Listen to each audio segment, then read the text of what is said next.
Good evening, and thank you for attending this candidates forum, either in person or via our live stream. I'm Barb Shelby, the Executive Director of Big Walnut Community Advocates for Public Education, or BWCAPE. BWCAPE came into existence approximately 2 years ago. At that time, a small group of citizens came together when they discovered that they shared a passion for the important role that public education plays in our community and our society. The discussions focused on how this varied group of people could provide support for students, educators, and other staff members, administrators, the Big Walnut District, as well as public education overall. As the group grew, it was determined through a strategic planning process that it should function as a nonprofit organization with the mission to celebrate and champion all students and staff, to protect quality public education that strengthens the future of our community. This process also led to the selection of the following values that drive this organization, and they are to be respectful, valuing differences of opinion and allowing others to express themselves in order to communicate and learn while expecting the same in return. To be informed, working to seek out the facts of a situation before developing a decision or judgment. To be proactive, actively seeking opportunities to contribute to the continuous improvement of the Big Walnut local school district and its services to students in the community. To be open-minded, welcoming new ideas, arguments, and information that may typically not align with current thought, but are necessary to think critically and rationally. And to be forward-thinking, focusing on the future so that actions can have the most positive long-term impact. This leads us to this event this evening. According to the Ohio School Boards Association, the role of the Board of Education is to serve as a policy-making body, and its members are the chief advisors to the superintendent on community attitudes. These nonpartisan elected positions are integral to making sure that the business of the district is run in accordance to the rules of law, the current understandings of educational research and practice, and the attitudes and desires of the community as a whole. There are 4 certified candidates running for 2 available seats on the board for the board this November. All 4 candidates were invited via email that included the ground rules for this moderated forum and information about live streaming and video.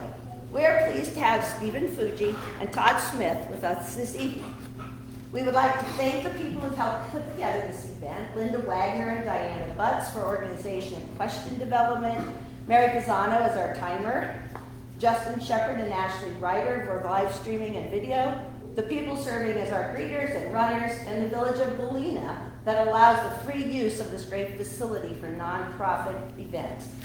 And now I'd also like to recognize and thank our moderator for the evening, Wendy Weiler. Wendy and her husband Mike moved to the area in 2006.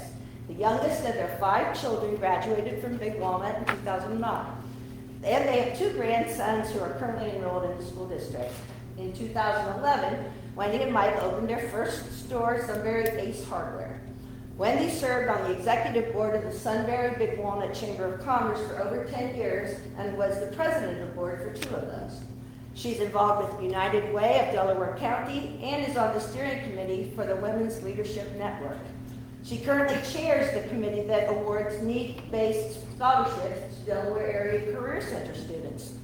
Other community involvement includes a board position for the Big Walnut Education Foundation, and she weekly volunteers to deliver meals for Source Point's Meals on Wheels program. In her free time, she and her husband own and operate 4 hardware stores. They do enjoy traveling and spending time with their family. So we are so pleased and grateful to welcome Wendy as the moderator for this evening. Thank you.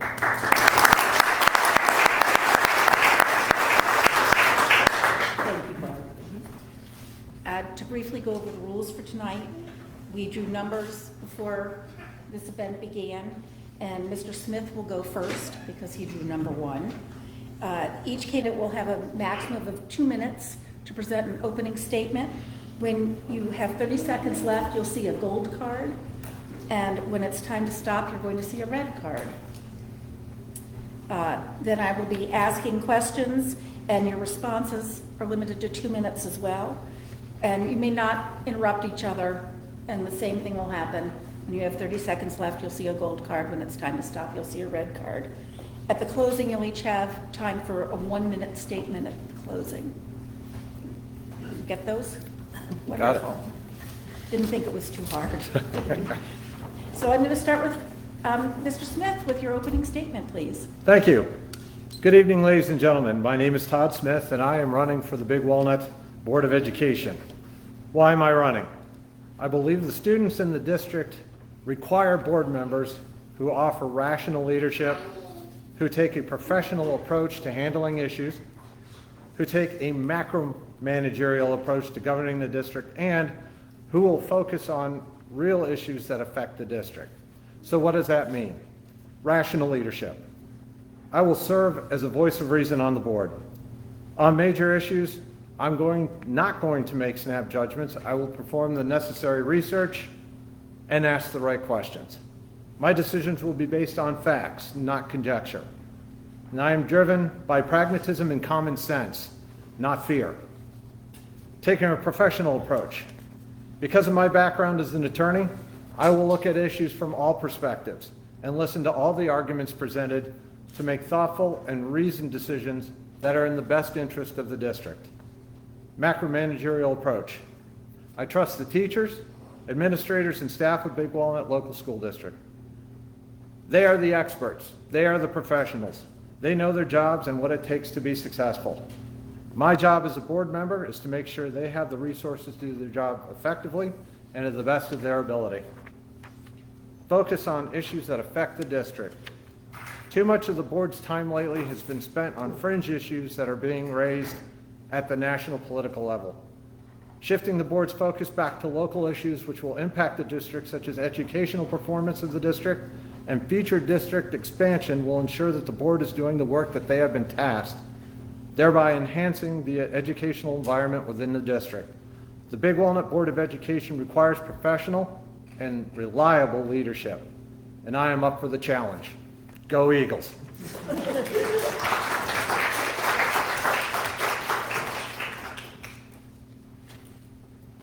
Mr. Fuji. Thank you, Mrs. Weiler. Thank you for moderating this event. Thank you to Mrs. Shelby and the CAPE organization. I'm really proud to be part of the inaugural event as we talk about advocating for public education. I'd also like to thank my fellow candidate, Todd, as well as the candidates who are running. I think it's important to talk about a healthy democracy where we have 4 individuals running for 2 seats. My name is Stephen Fuji, and I'm asking to be reelected to the Board of Education here in Big Walnut Local Schools. I've been married to my better half for 24 years, and for anyone who knows us, they know that Jennifer truly is my better half. We are proud to have raised 2 children in this community. My daughter Jillian is a Big Walnut High School class of 2021 graduate. My son Sam graduated the class of 2023. Both attended this district from kindergarten through graduation. Both are currently attending universities here in the state of Ohio, and I couldn't be more proud. Myself, previously in my life, I was a commissioned United States Army officer, and I'm currently an Army veteran. I'm a 20-year educator, and only left Big Walnut at a time to be a career technical supervisor at the Delaware Area Career Center. I am a former school district assistant superintendent and former school district superintendent. I'm currently the vice president and a national consultant for a proud Delaware-based community company.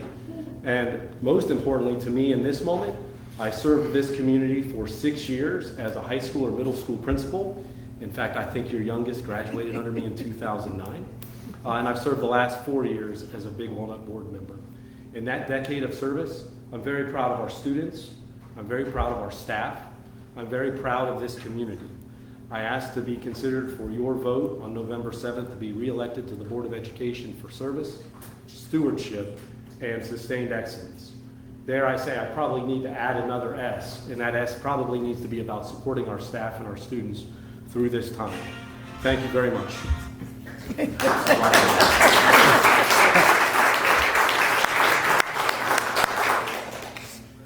like the Buckeye chair in there too. It was my timer to ensure that I lived by the rules. The first question, I guess we'll go to Mr. Smith since he went first. Yeah, you can switch. Yeah. Switch to Mr. Fuji. Yeah. Okay. This then is it'll what we go. call a snake draft. Yes. First, second, third, fourth. Thank you for the Exactly. laugh. I understood that. I wasn't sure because I didn't know if the opening statement was a question. At any rate, Mr. Fuji, why are you running for the Big Walnut Board of Education? And please describe your qualifications. Thank you, ma'am. I feel as though I could never underscore enough, so thank you for that opportunity. The reason I'm running for Board of Education is because I love this community. I really am proud of our students. I'm proud of our staff. It's wonderful to see students go on to outstanding things. Having seen that perspective from kindergarten, I just had the chance to attend a BWE PTO meeting.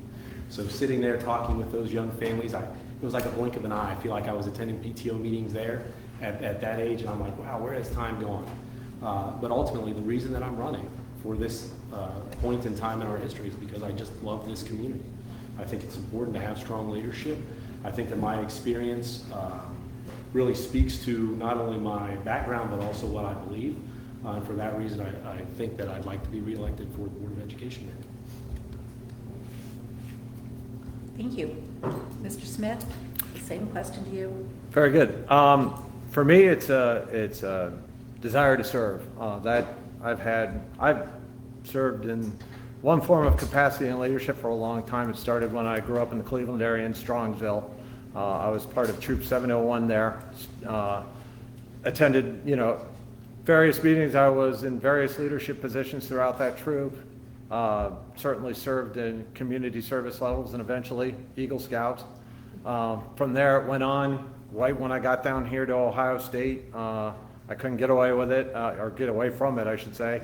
I was a dorm vice president. I was also an RA my senior year. I had 60 freshmen under my care.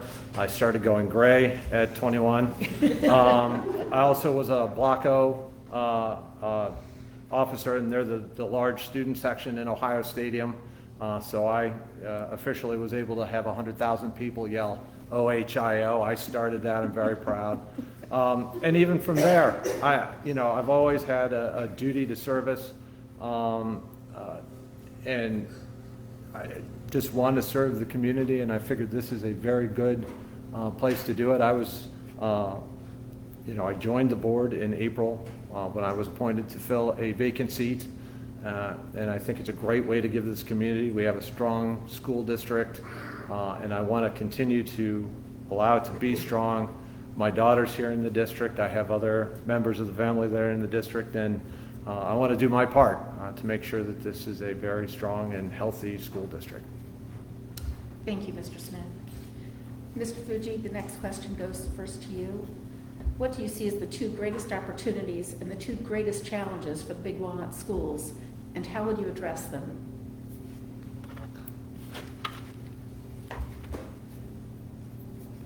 Thank you. Two greatest opportunities really have to be our students, first and foremost. I think that our students really come to school. We're fortunate in this community. They come to school with a desire to learn and grow. They come to our schools with a true curiosity about what their passions and their interests are. I really believe that our teachers help to feed that curiosity, to allow that curiosity to grow, to allow that curiosity to kind of manifest itself into some of those goals that those young people have. That has to be our greatest opportunity. I think our second greatest opportunity really has to do with our professionals working in the district. Our professionals are second to none, caring, passionate, with a desire, very similar to what Mr. Smith just articulated, a desire to serve young folks. I think that's really important. I think that we went through a very turbulent time over the last 4 years as a board member, and to see our staff remain committed to our students in such a way and to see academic growth kind of continue during that 4 years is important to share. Our two greatest challenges coming up, I think the one that you'll hear from everybody is the importance of monitoring growth. We have to be cognizant of what is happening around us. We don't live inside of a bubble. We have to be willing to engage with other professionals in terms of planning for important things like growth. I have a strong record on that. I'm really proud of some of our academic reassignments that we've made to allow growth to happen in buildings where growth is available. I also am proud of some of the work that we've done with our local elected officials in terms of planning for growth and thinking about how do we ease the burden of taxpayers. So that planning for growth is one. And the second one comes right back to our students, so it's full circle. I got my 30 seconds. Full circle, our biggest area or challenge is also how to increase our academic rigor and opportunities for students. We have grown over the last 4 years. Are we where we need to be? No. We need to continue getting better. And I would ask if anybody has more experience in that space than myself, because our two greatest challenges are really preparing for growth and making sure that our students are prepared for their future. Thank you, Mr. Fuji. Mr. Smith, would you like me to repeat the question? Sure. Okay. What do you see as the two greatest opportunities and the two greatest challenges for the Big Walnut schools, and how would you address them? Sure. I think of the two greatest opportunities, first and foremost, is our students. I think that is our greatest asset, and certainly the ones that we are trying to encourage. They're our clients. You know, as an attorney, I have to know my clients and know what they need, what their issues are, and how to serve them. And in this case, my client is our students. That's who we're here to train. I think the way we focus on them is support our teachers, our staff, and our administrator, who are the professionals in the district. They're the ones that are training our children, and what I want to do is make sure that they have all the tools available to them that will continue our students' growth. The other thing that's, I think, is very strong is our community. We have a great community here in the Big Walnut School District, a very supportive community. You go to the football games, you go to all the various events. I just did the Big Nut Strut yesterday, and there's participation from the community in this district. And I think that's something that we as a board really need to continue to support, really get behind the community. And I think the first thing that we do is continue to communicate with the community. A lot of the time, there isn't a lot of communication. There isn't a lot of discussion between the board and the community is what's going on. And I think we need to continue to improve that and let people know what's going on. As far as challenges, I think educational performance is certainly one of them. We got 4 stars, but I think there's room to improve. And the other thing, of course, is growth. And we have to continue to look at how the community is growing, analyze the assets that we have, see if we can renovate what we have as far as buildings and whatnot, or do we need to add? And I think that's stuff that we really need to focus on now. And there we go. So I'm getting the red card, so I'm stopping now. Well, that's okay, because I have another question for you. Okay, good. As you understand it, what is the current per pupil spending rate for our district, and explain what that means? Please address the balance between being frugal, providing a good stewardship of funds, and creating a detrimental situation for students and their overall education. That's a big question. Truth be told, I don't have the actual number as far as that goes. Me being new to the board, I'm still trying to catch up with all the various numbers on that, and the budget certainly is one of them. But being frugal, I can certainly answer to that. We're stewards of the school district, for certain. We have to understand what we're spending our money on, where we're spending it on, and why we're spending it. And doing so, we have to pay attention, and we have to hire decent people that'll help us with that, and pay attention to the people that we have. We currently have a treasurer who is definitely keeping us in line. He's an excellent person. He's an accountant. He's top notch. We have to listen to what he tells us and go at that rate. So that's where I would go with that. Got it? That's it. Thank you. Mr. Fuji, would you like me to repeat the question? I would, actually. Sure. As you understand it, what is the current per pupil spending rate for our district, and explain what that means? Please address the balance between being frugal, providing good stewardship of funds, and creating a detrimental situation for our students and their overall education.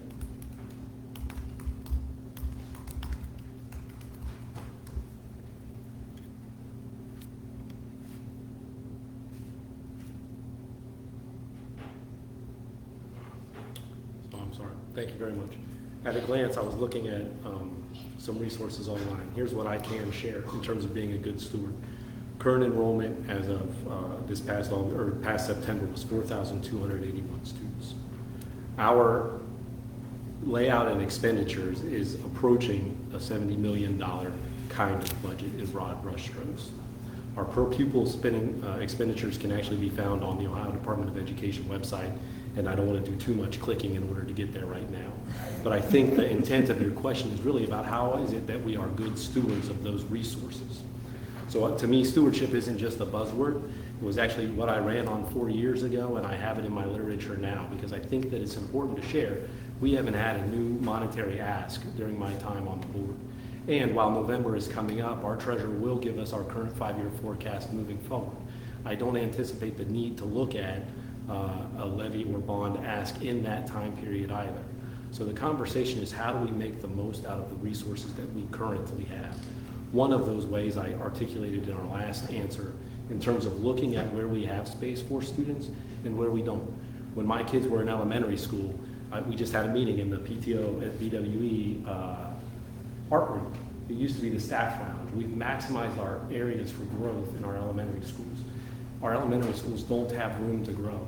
So by reconfiguring our academic areas in our elementary schools, we're able to actually put students where there are opportunities for growth at no expense to taxpayers. Zero. That move, lining up with academic progress for students, does not come on the back of our taxpayers. So there's one example of being a good steward. Another example of being a good steward is looking for grants for things like safety, looking for opportunities to partner with other organizations to ensure that our students have and our staff have all of the resources to be successful for their tomorrow, not our yesterday. Thank you. Mr. Fuji, you get to start the next question. Thank you. I'll try and Google it while we go. I object. That's not this forum. Oh, sorry. The culture in the Big Walnut schools has always been a point of pride for the community. How would you describe the culture within our schools? What role does the board have in modeling or supporting this culture?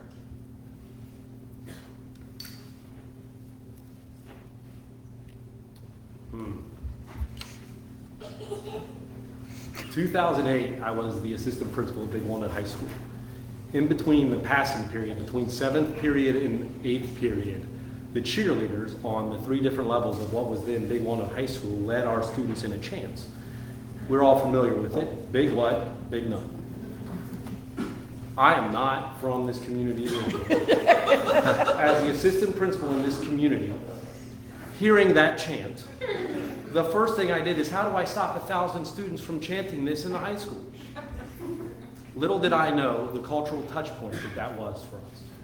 That is something that is important for our students. I have learned since the first football Friday night in 2007 just what matters. Our students, whether they were wearing scarlet and gray wigs and yelling in the hallway at that passing period before a pep rally, that's part of who we are. Big what? Big nut. I'm proud of that. I'm proud to understand what our students advocate for as the high school principal. I'm proud of what they've accomplished. And as a board member, the way that we support that is we continue to, my 4th S here, support our students and staff in their professional opportunities. It's important that we look for opportunities for our kids to learn and grow. Anyone who wants to visit www.votefuji.com will see the work of 2 Big Walnut students in terms of putting together my campaign page. 2 Big Walnut alumni did that. Didn't have professional communication operatives do that. 2 students who are passionate about the opportunity in this community. Those are the types of things that are important for all kids. Who is it that they're going to be tomorrow? Those are the moments of pride for me. As a board member, that's what I want to support. Thank you, Mr. Fuji. Mr. Smith, would you like me to reread the question? Yes, please. Sure. The culture of the Big Walnut schools has always been a point of pride for the community. How would you describe the culture within our schools? What role does the board have in modeling or supporting this culture?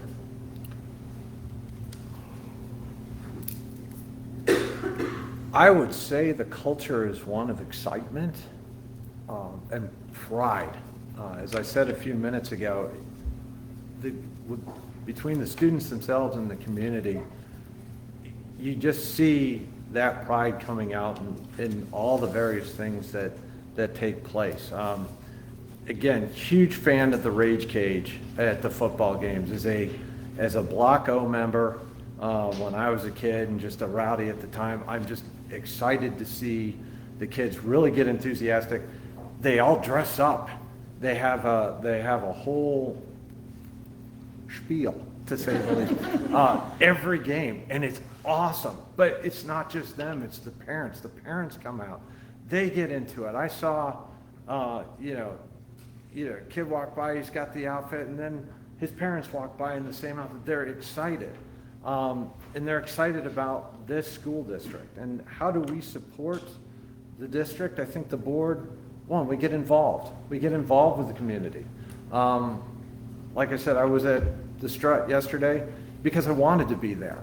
It was fun. We had a great time. I had my daughter there with me. She's a junior in the high school, and we had a great time walking a 5K. I'm not a runner. I did not run it. No way. But just being involved in these activities as a board member, I want to be out there. I want the community to see I'm a human being and I'm willing to meet with them.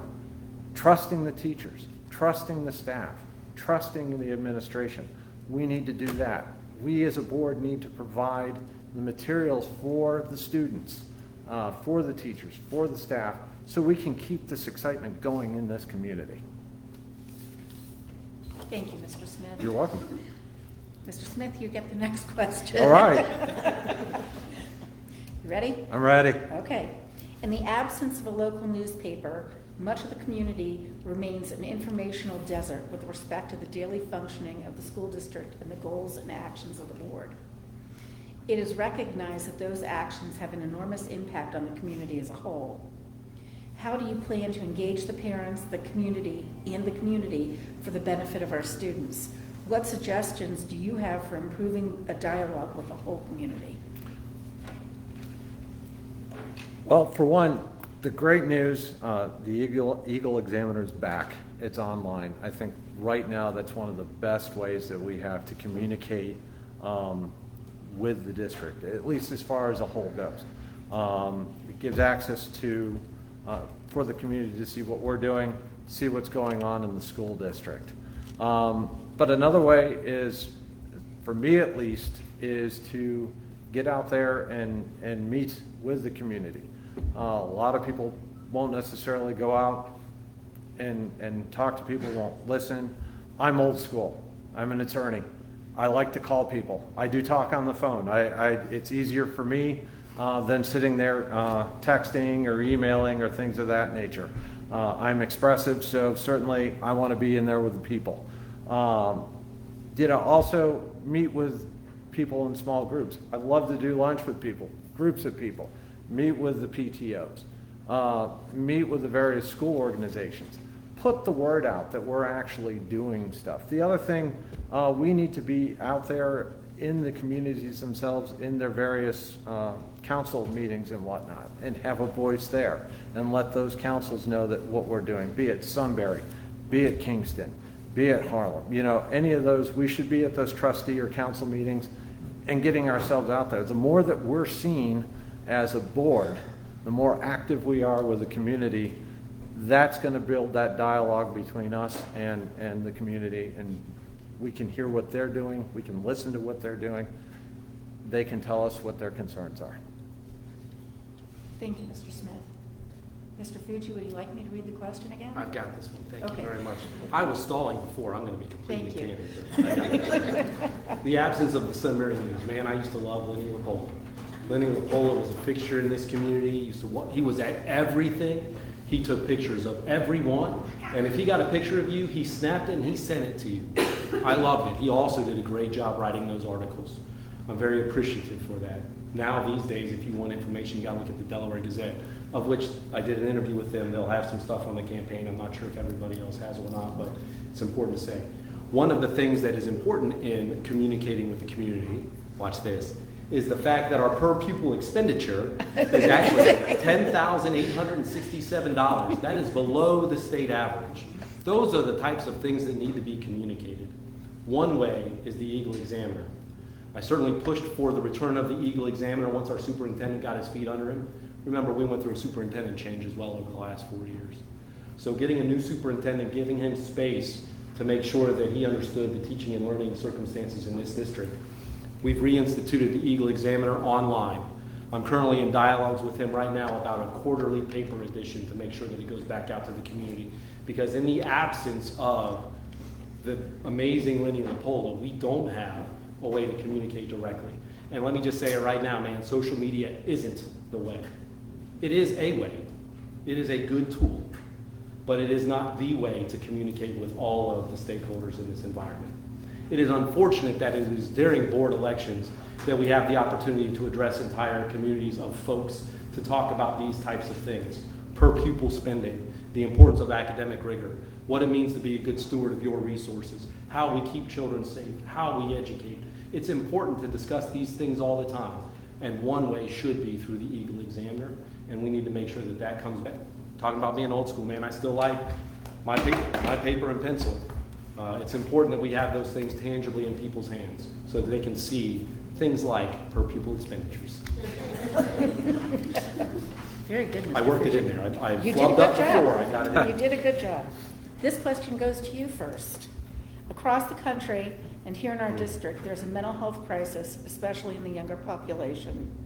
What are some ideas you have for how to address the mental health needs for our students?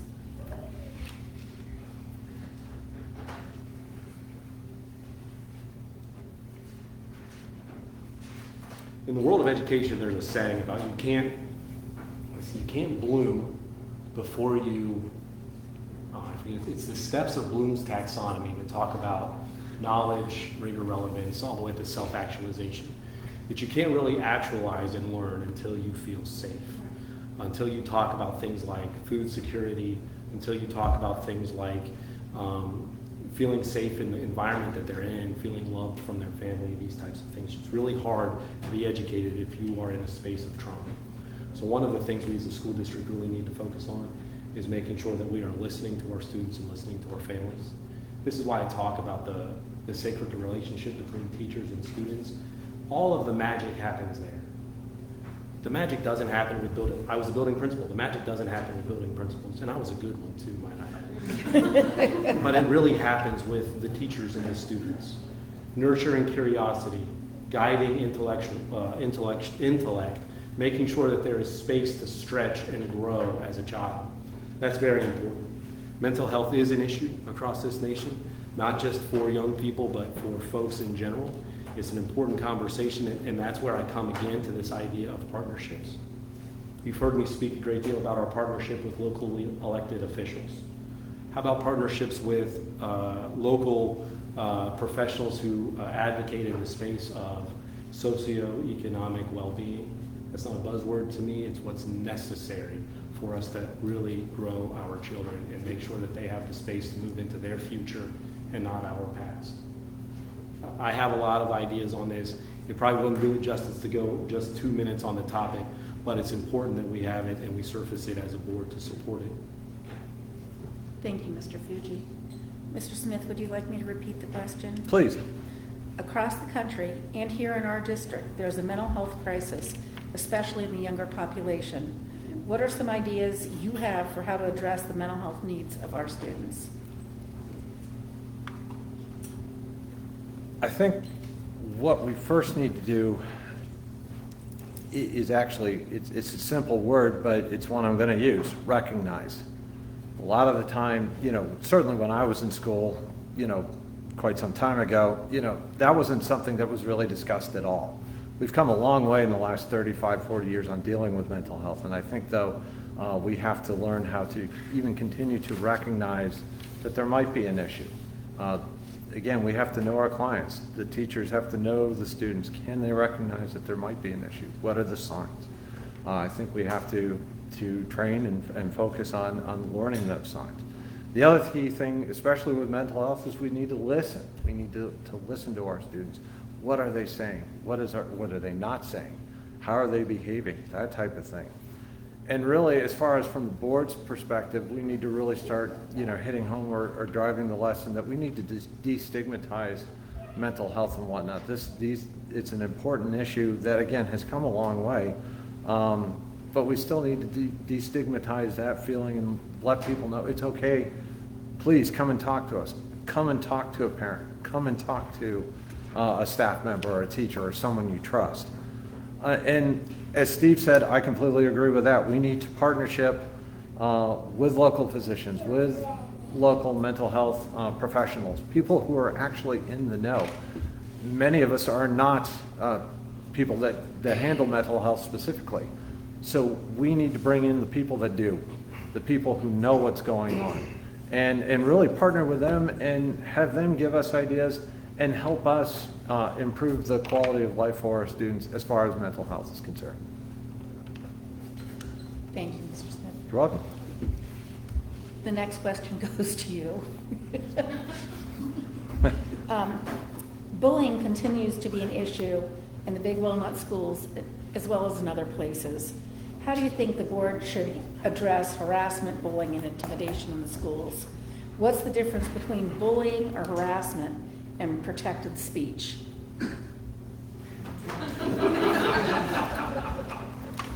There is a lot there. I don't write them, I just read them. I understand. I understand.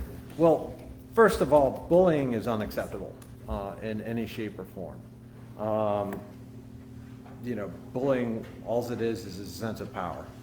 It's someone's ability to control, someone's ability to intimidate, someone's ability to devalue. And it has to be known throughout the district that that kind of behavior is not acceptable and it is not tolerated. As a board, I think we need to do what we can to certainly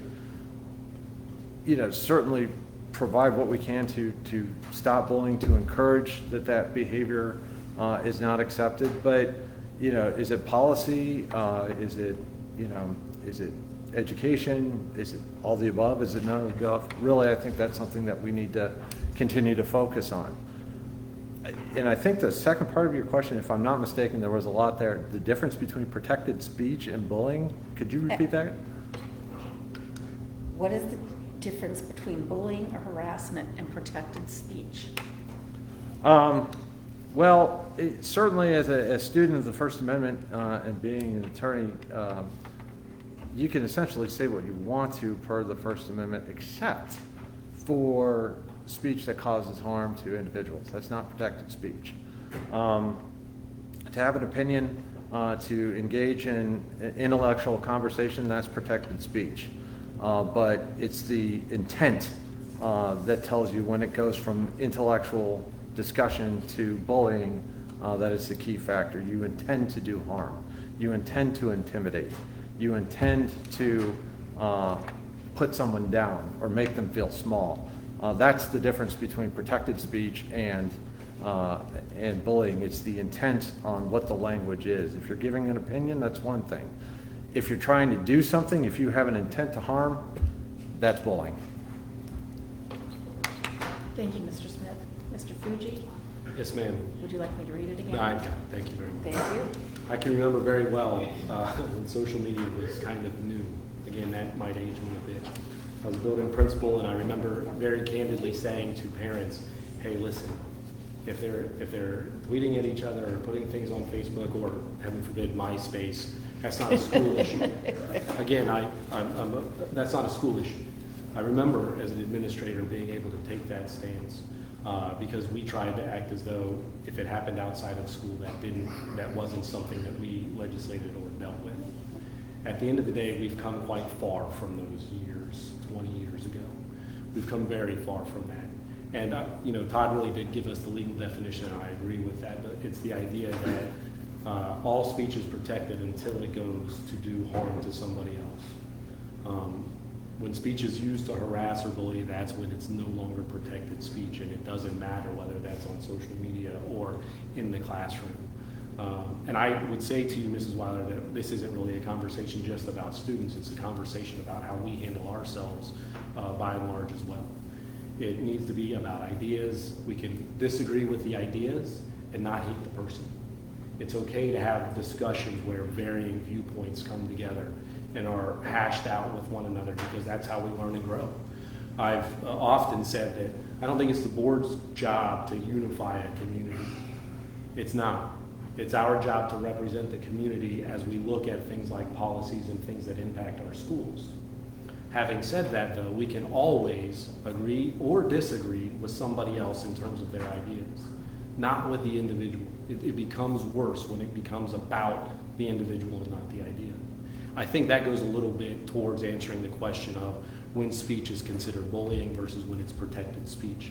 It isn't protected, at least in my recollection as an administrator, under school law, not having gone to Capital University for law school, when it becomes an issue of the intent to do harm to somebody else.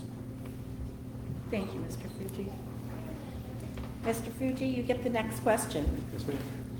Do you agree that schools need to address the unique learning needs of all students? If so, how would you work to ensure that our students are not forced into a one-size-fits-all learning model?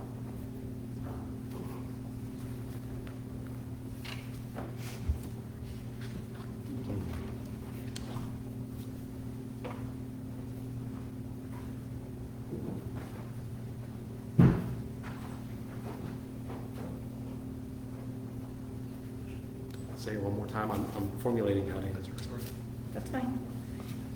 Do you agree that the schools need to address the unique learning needs of all students?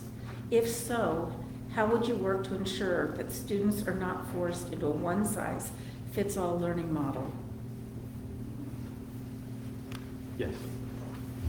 Yes. Schools should address every child's individual unique needs, their unique talents, and their unique gifts. Every child has unique gifts and blessings and opportunities. Yes, I agree that it is the school's job to ensure that each child is nurtured in that way.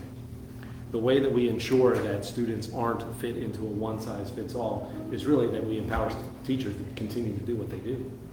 Our teachers are, we don't say this enough, so let me try and reiterate it. Our teachers are really, really good. And when they're not, our administrators are really good to work with our teachers. Can we continue to do better? Yes. I'm not saying that we have reached a finish line yet. We can continue to do better, but one of the ways that we nurture every child's unique gifts and talents is to ensure that we support our educators, period. Beyond that, we also have to look functionally at the supports that we provide. So I mentioned that I left Big Walnut High School as the principal and went to the Delaware Area Career Center as the director of career technical education. I'm a huge believer in that. Somebody might say that, oh, I just stumbled into this because it's election season. 2005, I became the assistant principal at the Southwestern Career Academy in Southwestern City Schools here in Columbus. I've been an advocate for career technical education for 20 years.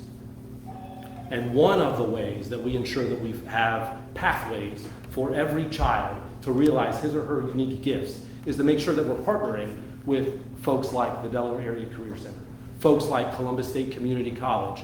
My daughter graduated. She took her first intro to teaching class at Big Walnut High School. She had the opportunity to experience what she wanted to do in college while still in high school. My son graduated high school, and he's in his second semester of his sophomore year, though it's his first semester of his freshman experience. That's a lot of words for saying. He graduated with some opportunities ahead of him. That's the kind of thing that all of our students deserve. And believe it or not, that's the kind of thing our staff and our students at Big Walnut are giving to our students. Thank you, Mr. Fuji. Mr. Smith, would you like me to read the question again? Absolutely. Thank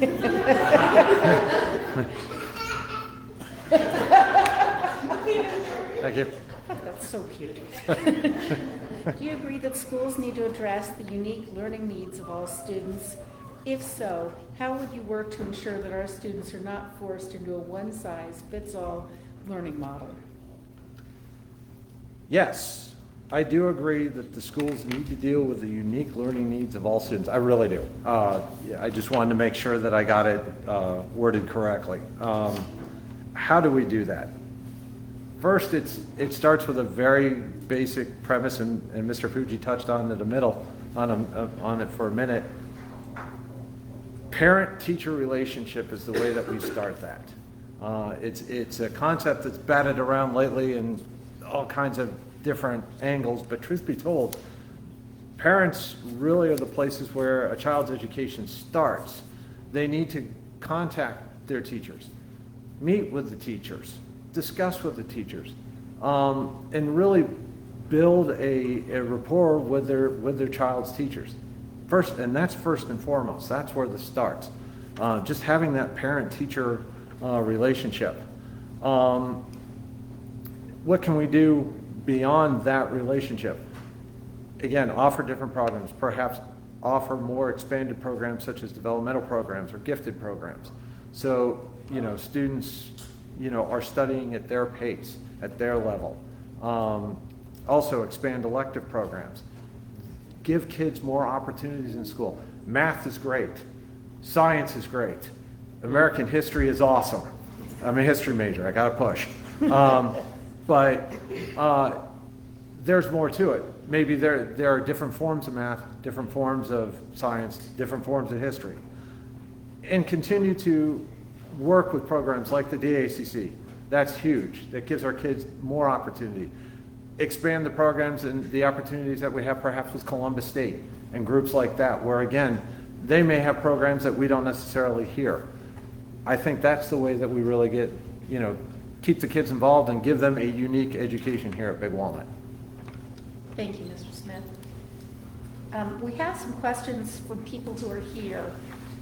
Some of them are really interesting, so I'm going to go with some of these for a minute. And Mr. Fuji, you get the first one. In these very polarizing times, how will you keep yourself in check to ensure that your personal beliefs do not overshadow the interests of the community if they differ?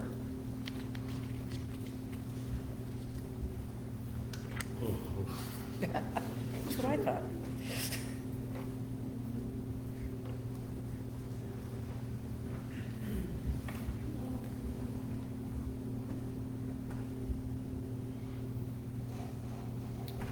In these polarizing times, how do I ensure that my personal beliefs do not get in the way of the interests of the community if, in fact, my personal beliefs and quote-unquote interests of the community differ? Formulating answers to these questions is interesting in my mind as I try to navigate kind of what to say. I think, honestly, Mrs. Weiler, I've got a 4-year track record of doing that. I've got a 4-year track record of trying to serve this district with the best of intent for our students and our community. Beyond that, as an administrator in this district, I have a 6-year history that people can look back on and see. I think that I was always even-handed with students. I think that I was a resource for families as an administrator. I think that I'm both those things today as a board member. However, I recognize that when in a leadership seat, 40% of people are going to generally agree with you. 40% of people are going to generally disagree with you. And there's this kind of middle 20 that float between agreeing and disagreeing with you on topic. I think the important thing to say is that I don't waver on those things. Ultimately, here's what I would share in reference to my campaign. All of the contributions and every cent that I have spent have come from individual citizens. I haven't taken any money from a PAC. I haven't taken any money from a political party. The views and the insights that you hear from my mouth are mine. They don't belong to somebody else. There isn't a donor back here with his hand up here, kind of moving my mouth as I talk. They're my thoughts. And when community members disagree with me, whether it be on books, whether it be on guns, whether it be on curriculum, I respond. I enter those conversations. So, when my personal beliefs go contrary to the will of the community, as it were, I listen, I engage, and I come to what I think is the right option for our students and staff. Thank you, Mr. Fuji. Mr. Smith, would you like me to read it, or Mr. Fuji did a great job summarizing it? Everybody will agree with that. I somehow doubt it. 40, No, I 40. meant reading the question, not your answer. The question would be great, yes, thank Okay. you. In these very polarizing times, how will you keep yourself in check to ensure that your personal beliefs do not overshadow the interest of the community if they differ? On this one, this is where being an attorney for the last 20 years really comes in very handy. my job as an attorney, again, as I've said before, I said earlier, is to know my client and to know their interests. And certainly with the Big Walnut School District, my client is the students. So how do I keep myself in check? The same way I do is when I'm in the courtroom. I look at all sides. I have to. You know, as an attorney, I have to look at all sides of the spectrum to understand where I'm going to best serve my client. So in this case, I would do the same thing. I would look at all aspects of an argument that are presented to me. Maybe ones that I agree with, maybe ones that I don't. Needless to say, though, I'm going to listen to all those arguments. I'm going to do the research that I need to do in order to look at a situation. I do not know everything. I plain out do not know. And I don't pretend to. As an attorney, I'm not supposed to. It's malpractice. So I would go and look at that situation, look at the material, look at what's going on. That's what keeps me in check. I'm a professional. It does me no good to start just pounding the table and yelling simply because what I need to do is take a very realistic approach, research it, listen to the arguments, and then make the decision that's truly in the best interest for the district. Thank you, Mr. Smith. Our next question is also from the audience. Okay? Not every citizen within the Big Walnut School District has a child enrolled here. Why should they care about who is elected to the board?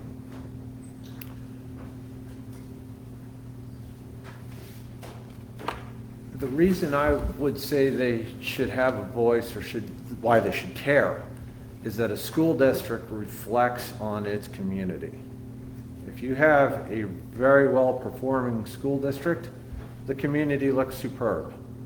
If the school district isn't operating the way it should be, and it's a mess, that also is a reflection on the community. As I said earlier, this community is very involved with the school district. They're very proud of it. You know, I hear time and time again when I've been out discussing everything with people, I've been here for 40 years. I've been a teacher for 30 years. I love the students. I love the staff. I love the community. That's why someone should care who's on the board. Me, I want to continue that. I want someone to come up to me years later and say, God, I'm glad I was here 30 years. I'm glad I was here 40 years. Because it's that pride in this community that reflects on the community as a whole. So maybe you don't have a student in the community, but you live here.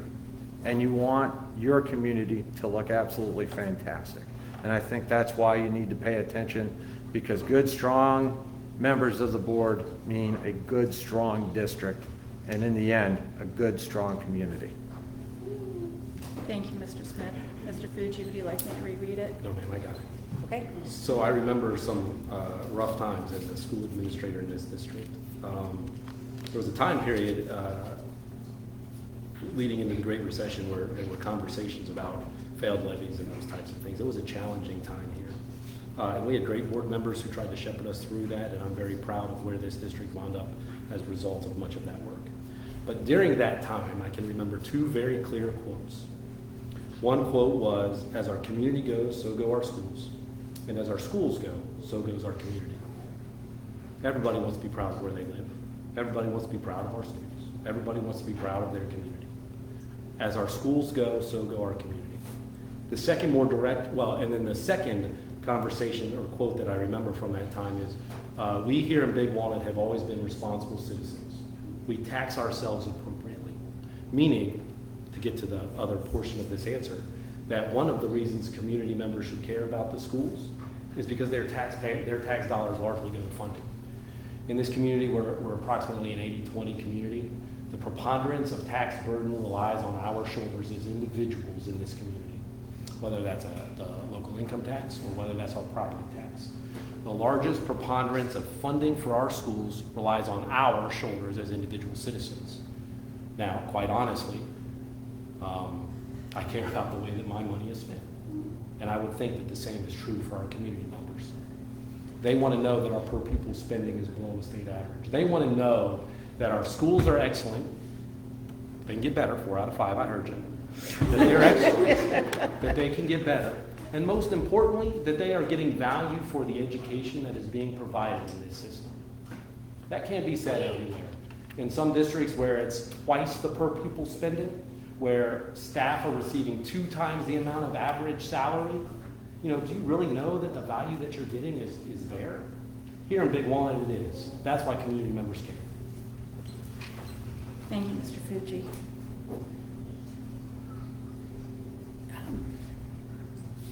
The next one comes to me, so I better write it down. Well, that's okay. I get to decide which one it is. I'm going to take 2 and kind of put them together here. What are your feelings on the current board policy on challenged material? And do you think revisions need to be made moving forward? And are you for or against book banning? Are you political and or religiously motivated to win with this position? I can read it again. Okay. I'm putting 2 together. Give me a minute here. What are your feelings on the current board policy on challenged material? Do you think it needs revisions moving forward? And are you for or against book banning? Are you politically and or religiously motivated with this position? I'll sit back. Listen, Todd actually used the statement earlier about parents' rights. My time started. Parents' rights. I completely support our board policy on challenge material. You know why? Because the parent can initiate it. They can initiate it with the teacher. This is what our policy says. Initiate it with the teacher. Talk to the administrator in charge of the building if the answer isn't satisfactory. Bring it to the superintendent, who then forms a committee to have a discussion of like-minded citizens from the community and staff to engage in the topic. I support that policy. I supported our superintendent in going through that policy. Am I religiously motivated by this question? I am not. I will say this. Those who ban books, it wasn't even about a book ban, but those who seek to ban books often end up on the wrong side of history. This conversation needs to be more about supporting our staff and our kids. I have read every book that my kids were assigned from the time that my daughter read A Long Walk to Water in Mrs. Everett's language arts classroom in, I think, the 5th grade. I've read every book. Not some of them, not most of them, every book. Not once did I find objectionable material that I thought was inappropriate in terms of how the teacher was handling this discussion. It made my life as a parent richer for my kids. Our dinner conversations were much different. If there was something that I objected to, I'm very glad that this policy was in place for me to be able to undertake. As a parent myself, I'm an advocate for my kids' education. And if there was something that I thought that they were learning that was inappropriate, believe you me, my voice would have been heard. I would have followed our policy. Our policy is in place for a reason. The conversation about parents objecting to those books, I'm glad that we have that policy in place because they can take control of their own kids' education and make sure that a suitable alternative is provided for their learning. I believe that our teachers need to be supported in the materials that they provide to our students, and we need to support our parents to ensure that when those materials are challenged, children are given a different opportunity. Thank you, Mr. Fuji. Mr. Smith, would you like me to attempt that question again? Yes, please, just real quickly. Okay. What are your feelings on the current board policy on challenged material? Do you think it needs revision moving forward? Are you for or against book banning? Are you politically and or religiously motivated with this position? Okay. First and foremost, yes, I totally support the board policy as it stands on how books are challenged. I think that you start with the parents. If a parent has a problem, you bring it to the teacher. If that doesn't work, you go to the administrator. You go to the superintendent. The committee is set up to review it. Again, these are are perfect steps, perfect ways for people to be involved in the process. So no, I totally agree with how the revision policy is currently. I would not change it for the life of me. As for if I'm for or against book banning, absolutely opposed, unquestionably opposed. And it's not because I'm political or religious. It's not one of those reasons at all. I'm a history major and I'm an attorney. And these go totally, the thought of banning a book goes completely contrary to my core beliefs and what it means to be in a free society. And it also goes against what we're trying to do here as a school. We're trying to educate our students. We're trying to provide and expand their horizons. If you limit that, if you limit books, if you deny books, you're denying knowledge. You're denying wisdom. You're denying the opportunity to read something that perhaps you wouldn't be allowed to do otherwise. And I think with this, parents have that right to go to their teachers and say, hey, I don't believe I want my kid to read this book. Teachers in this district will work with you. They will provide an alternative so your kid gets the education that they need with material that fits your family lifestyle. So no, my history is what determines it's a bad idea to ban a book because of the red card. Thank you, Mr. Smith. Mr. Smith, growth in Big Walnut District is a common topic. As a Board of Education member, what are your priorities based on this growth? This is one I hear quite a bit, when I'm out and about. I came from a school district in Strongsville that is very similar to what kind of Big Walnut's going through now. When I started, it was slightly rural, but by the time I graduated, it was a huge suburb of Cleveland. When I graduated, it was 500 kids, and that was considered a small class at the time. But what that district did as far as its growth, and I would like to see here in Big Walnut also, it's very controlled growth. They would always take a look at, they would start with how is the growth affecting their buildings. We've kind of done that already as a district, and certainly by moving the grades next year to alleviate the pressure off of the elementary schools. So we're putting kids in buildings and not trying to burst those buildings at the seams. We're trying to give them adequate space to learn in, but it goes beyond that. We really have to start now to look at the assets of what we have as far as in the district, because growth is going to continue. Once we take a look at those assets, we need to really make a determination. Do we renovate what we have? Do we expand what we have? Do we build new? Those are the conversations that we really start to need to know and to have now, because we need to determine what funding we're going to need.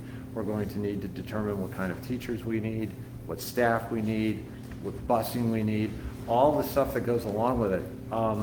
Personally, as far as expansion goes, I would like to, because I've said over and over tonight, keep the community, I would still like to do a one high school versus multiple, because if you look at the multiples, that sense of community goes away. But as a board, that's something that we need to look into. And so that's where I stand as far as growth goes. Thank you, Mr. Smith.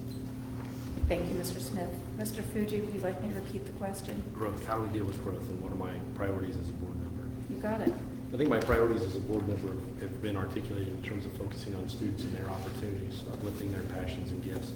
Growth is coming. Growth is here, actually. Let me say it differently. I can remember 15, 20 years ago in this community when we used to say growth is coming, growth is here. It doesn't take anybody with a GIS background to drive around our community and see all the new homes. Growth is here. The conversation that means is being a responsible steward of our resources, making sure that we're looking at what opportunities our students have to deal with that growth, thinking about what our taxing structure looks like to ensure that we are being responsible stewards, looking to alleviate the tax burden on our individual citizens, but then also looking at opportunities for our students. Growth should mean additional opportunities. not just for two kids to build a website for a board candidate that they might like or not. Real, authentic opportunities. Listen, we've all talked about Intel. You know, the Delaware Area Career Center is helping to partner with them in order to ensure that they have programming that will feed into opportunities with Intel. How do we increase those partnerships? If we don't have those resources, how do we do that? How do we ensure that the opportunities for our students continue to match the growth in this district? How do we ensure that every graduate from Big Walnut Local Schools walks away, when they graduate, employed gainfully in a job high paying and high demand around this community or beyond? How do we make sure that they graduate to enlist in the military that provides fine careers and patriotic service? Or how do we ensure that every student walks away enrolled into the next phase of their life? The growth that is here in this district should lead us to opportunities for our children. And those opportunities need to ensure that every child walks away not just with a high school diploma, but with opportunities beyond. Thank you, Mr. Fuji. Moving on. The safety of students and employees in our schools is important. Describe your approach to creating a safe environment within all of our school buildings, Mr. Fuji.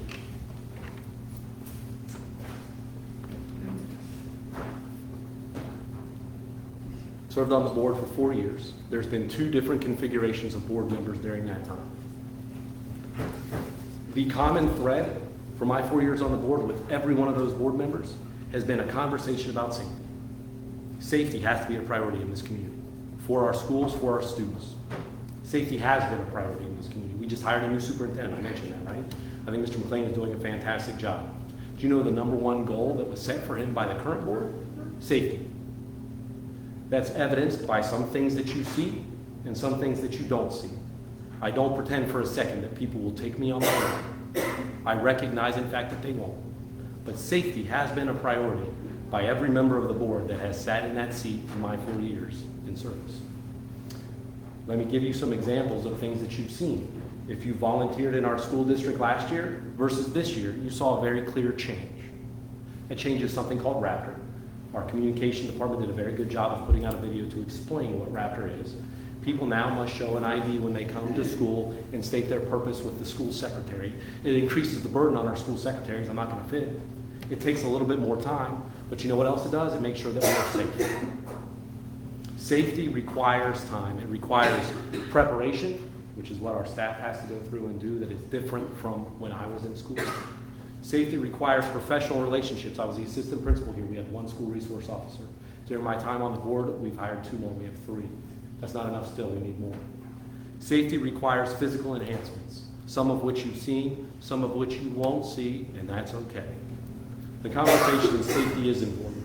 How do I prioritize it? I make sure that it is our superintendent's #1 job as superintendent. I'm a Christian man, and just like I believe in God, God has told me very candidly to believe in evil. There is evil out there, and the only way that we deal with it is to be prepared, to build professional relationships, and to ensure that our physical enhancements are appropriate. Thank you, Mr. Fuji. Mr. Smith, would you like me to repeat the question? Yes, please. The safety of students and employees in our schools is important. Describe your approach to creating a safe environment within all our school buildings. First and foremost, I'm going to agree with Mr. Fuji. Safety has been, my 5 months on the board, has been one of the top priorities. And again, a lot of stuff that there are things that you do see, certainly, like the Raptor program that Mr. Fuji mentioned, and things that you don't, that we're talking about. And I agree, first and foremost, that's what we have been thinking about. I also believe that the way to take it on is with a partnership, with people who are in the know. I'm an attorney. I have no concept of security whatsoever. I don't. It's not my forte. When I don't know, and that can happen often, ask my daughter, I go to the professionals that are in the know. I would be very happy and want to talk to people who truly understand what it is to secure our buildings, to secure our students. Our students are our best asset. They are our ultimate asset. That is who we are trying to protect. And I've heard different ways of doing it, and some of them I've heard it say, well, this is a cheap way to do it. How dare you? Those are our kids. I don't want to do this in a cheap way. I want to do it the right way, and I want to do it the professional way. And how do we do that? We talk to the professionals. And I think we need to bring them in, continue to have those partnerships. We have a partnership certainly with the Sheriff's Office and the Sunbury Police Department, but we need to have more with the people who are in the know that can protect our best asset. That's our students. Thank you, Mr. Smith. We just have time for a couple more, and I'm kind of working hard to figure out which ones those are going to be.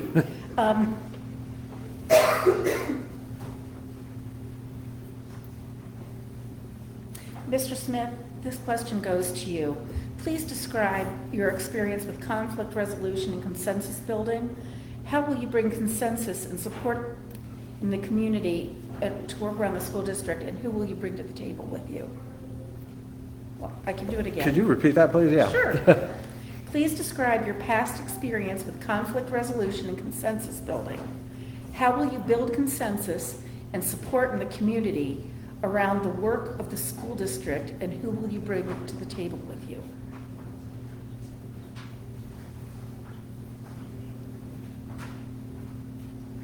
Well, as far as my past experience with conflict resolution, I do it quite often. Today, I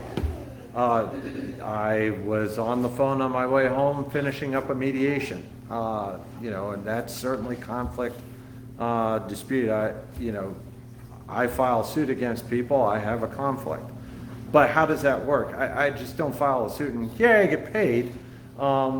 I've been doing it for 20 years, and what it boils down to really is building relationships. That's where you first start. Most of the attorneys that I work with, I've worked with a very long time. Yes, they sit on the other side of the table for me. They're usually in opposition to what I'm doing. But I've had a dialogue, I've talked to these individuals a lot over the last 20 years. And really, to work on conflict resolution, it's about building relationships. It's about not only telling your point, but listening to what the other side has to say. Listen to the data that they have. Listen to their arguments. A lot of the time, there may not even be a problem. It's just a lack of communication that's caused an issue. So listening is a huge part of my job as an attorney. It's a huge part of my job as a board member. Listen to what has to go on, because when you do that, you actually find out the real problem, and there may not be a problem at all. Who do I bring in? I bring in my fellow board members. I bring in the community. I bring in the students. Again, my clients are the students. I want to listen to what their issues are and what they have to say. Those are the folks that I would bring in regards to conflict resolution. Thank you. Mr. Fuji? Yeah, I think your question is about conflict resolution and consensus building. Mrs. Weiler, I'll ask you a question back. Have you watched the board meetings over the last, 4 years? They do a couple of them. So how do I deal with conflict resolution and consensus building? I actually say this: it's okay to have disagreements. I think I said it earlier. I don't want to be redundant and state what I've already shared, but the conversation is, it's okay to have differing viewpoints. We have to approach one another with respect and honest integrity to understand that the person is coming from their own personal belief. That's okay. It makes us better. If we were perfect and if everybody agreed, then that would mean that we think we're perfect, and I don't think any of us think that. We want to get better. Conflict resolution is actually really important. You do it by discussing ideas and not people. So let me say it like this. I'm running for a school board seat. I'm not running with anyone. I'm not running against anyone. I'm running for a seat to be reelected to the Board of Education. So in that space, you're not going to hear me name call. I don't disrespect. I don't undermine. I don't talk negatively towards or about. My conversation is, because at the end of the day, that doesn't benefit me. And in turn, that doesn't benefit our administrators, our staff, or our students. At some point, the election season is going to be over and we're going to have a board of 5 people. And there will be times where that board of 5 people will agree. There will be times where that board of 5 people will disagree. If my hope is to be reelected, then I have to respect the fact that I'll be on a board with somebody I might disagree with. But it's not about the person, it's about the idea.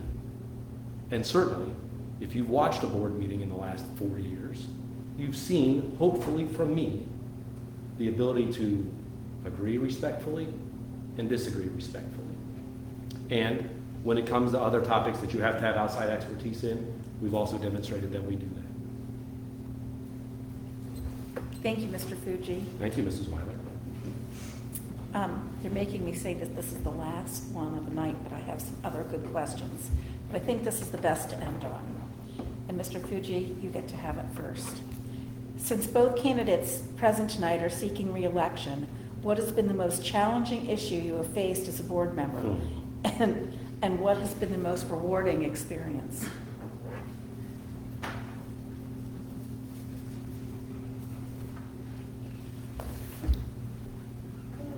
There are probably some folks who want me to address this in a very particular manner. But like I said, I'm my own person, so I'm going to address it in my own way. I don't think since stepping on the board in January of 2020, there's been a single meeting where there hasn't been contention or challenges or disagreement. Again, I think that's okay. I hope that I've demonstrated my ability to deal with that. So when it comes to talking about our greatest challenge, I don't know if that's really where I want to focus my time. Instead, I'd really like to focus my time on what our students are doing today. You attend the Big Nuts, right? You see the community involvement. You see our Rage Cage. We actually have the father of one of the Rage Cage leaders in the audience tonight. You see our students competing in extracurricular activities. You see our students competing academically. I think that we just saw a posting from our district recently about our students and their academic achievement on the ACT scores as rural communities. I think that those moments fill me with hope and joy. Those are the moments that I love. And we as a board of 5 members have a very important job. Actually, you said it at the very beginning, you read out of the Ohio Revised Code what the role to serve as a policy-making body and a sounding board to the superintendent about community aspirations. That hasn't been easy in the last 4 years. Remember, January 2020 till now, that hasn't been easy. And yet, our kids are growing academically. Anyone who tells you about national ACT scores, look at our local scores. I can tell you all 20 areas that our kids are tested in. I can tell you what our students need to do to get better. I can tell you to listen to our staff members. I can continue to advocate for our parents in terms of their rights. It is rewarding when we look at the faces of our future citizens to be encouraged about tomorrow. I just want to continue to serve in an effort to prepare our students for tomorrow, not yesterday. Thank you, Mr. Fuji. Mr. Smith? Thank you. Here's the good news. I've been on for 5 months. During that time, we've been on summer break.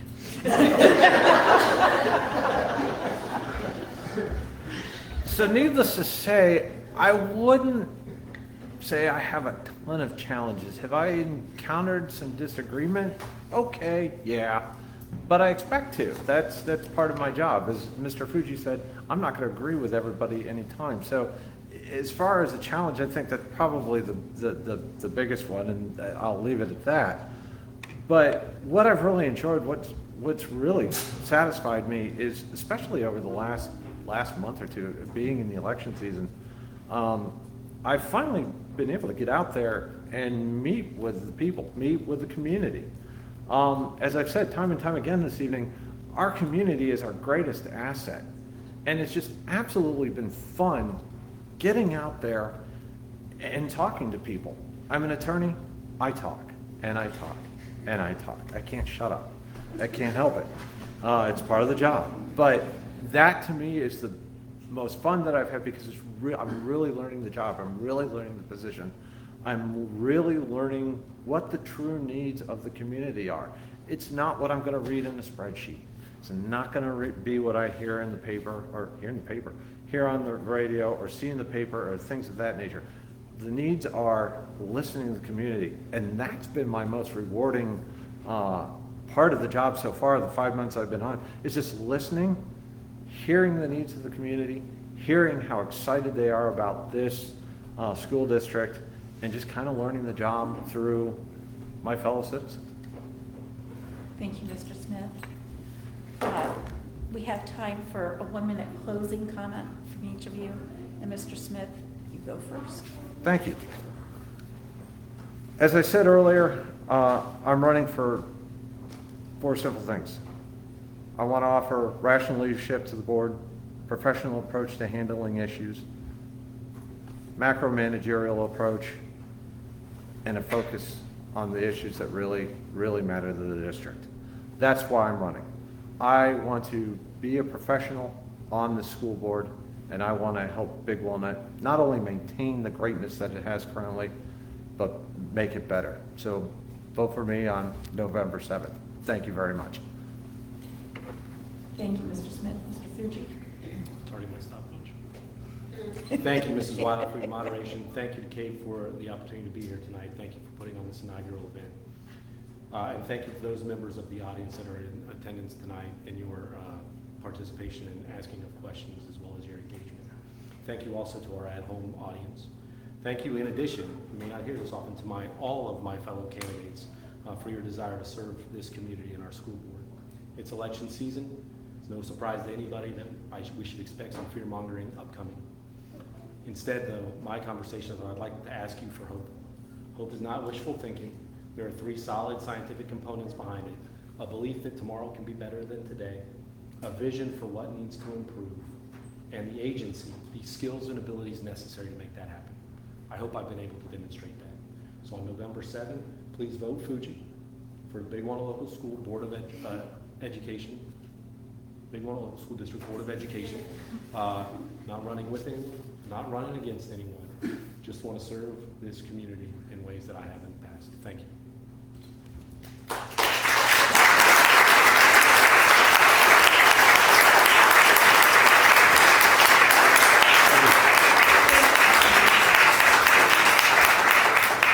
Thank you to Mr. Fuji and Mr. Smith for being here tonight and answering our questions.